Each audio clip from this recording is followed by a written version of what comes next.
बोला कौन काम है एगोला एगोला जा चलो लिख लो जा ठीक से ले जा हां बोला ना तानी पर उससे कोनो मतलब नहीं है एक घड़ी गैस के हमारी बात है ये 100 रुपए में लो जा लिख लो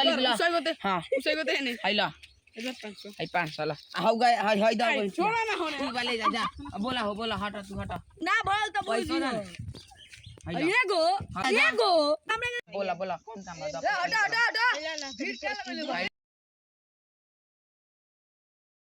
एगोला ना एगोला जा चलो लिख लो जा ठीक से ले जा हां बोला चिन्ह तानी पर उससे कोनो मतलब नहीं है एक घड़ी गैस के हमारी बात है ये 100